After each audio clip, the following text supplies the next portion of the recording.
I mean, I have to be crazy. I dislike Origins, but like Transit? Literally anyone in the zombies YouTuber scene would tell me that that's insane. However, most of my friends feel the same way, so I think you might find a couple points in this video that you might agree with, or hopefully at least understand where I'm coming from. Note, this is coming from a semi-casual player's perspective, so I might get some stuff wrong. The last thing before we start is that over 95% of you aren't subscribed, so if you enjoyed this video, please subscribe, it's free and would mean the world to me. Origins is a map that was released as the final DLC of Black Ops 2 and then was remade by adding Gobblegums and released again in Black Ops 3. It achieved critical acclaim and is considered by many to be one of the greatest zombie maps ever. However, I personally feel different due to what I believe is a number of mistakes that alienate the casual base of zombies. My first complaint is on the mechanics of the generators. Origins starts off by spawning us in a room with a generator.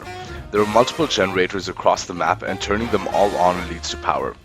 These generators are similar to the ritual mechanics in Shadows, but the generators, well, they suck. While the first generator is easy because killing zombies in round 1 is similar to taking candy from a baby, it gets so much harder. This is mostly due to two factors that differentiate it from the rituals in Shadows. The first one is that progress for completing the generator stops when you leave a tiny circle near it, and therefore at least I personally couldn't run circles around it like I could while doing rituals. The second is the fact that the generators can be attacked again, forcing you to defend them, which can be horrible in high rounds, especially if it's far away from you. This just leads to an incredibly frustrating and annoying experience.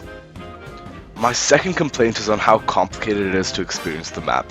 Unlike the bows in DE, where you can get the base bow easily and can even upgrade the bows by knowing the 4 challenges, Origins is a pain to figure out. No, in fact you need a massive spreadsheet to even make the base of staffs. Forget about upgrading them.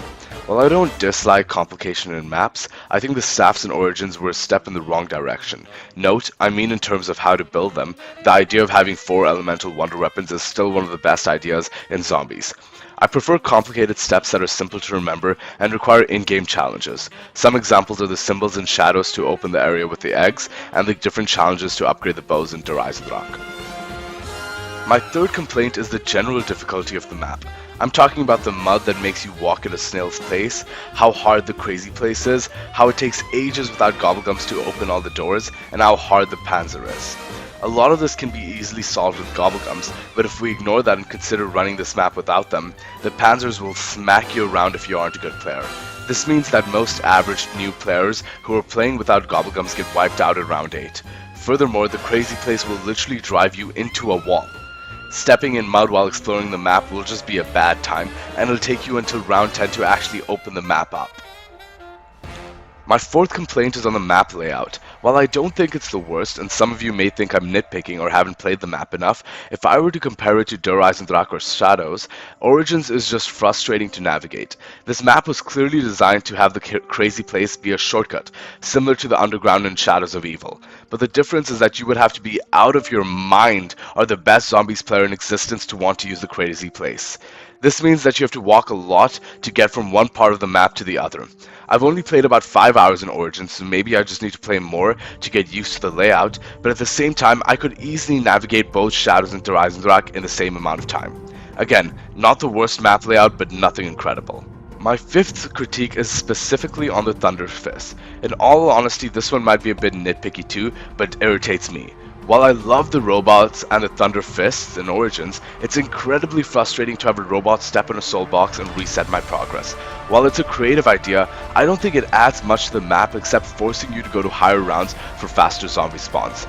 Essentially, this mechanic is anti-casual players. Again, I'm not against steps for the hardcore, but I think at least the non-upgradable version for stuff in-game should be easily available to draw in more casual players. Having the upgrade for the fists being so much easier than actually getting the fists was a mistake in my eyes. I genuinely think that they made the right move in Cold War Zombies by trying to bring in more casual players while keeping a similar formula in mind.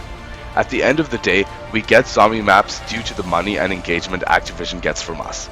If it becomes a bit more casual and more people come in, then more money will be poured towards making zombies better.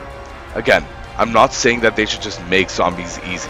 I'm just saying that every map should follow the focus Der Eisendrache had, which was to make the map enjoyable to both casual and hardcore players. and I believe that Origins didn't fill those criteria. Obviously, it seems to be an incredible map to the hardcore from the gushing praises I've heard online, but for casual and semi-casual players like me, well, there are definitely way more fun options. Overall, if I had to give this map a score, it would be about an 8 out of 10. It's a good map, but it has a lot of frustrating elements that make it difficult to enjoy for both casual and semi-casual players. Alright, and that's a wrap. Thanks again for watching. Again, these are my thoughts, so you're free to disagree. Leave a comment with your thoughts after seeing this. Note, I'm not using my own footage because of how low quality, resolution-wise it is, but I'll have a link below to the videos and channels that I borrowed footage from. I also completely revamped and improved my editing software, so tell me if you like this video more than the others. I hope you enjoyed it. Again, it took a lot of time to make, so subscription would be very well appreciated.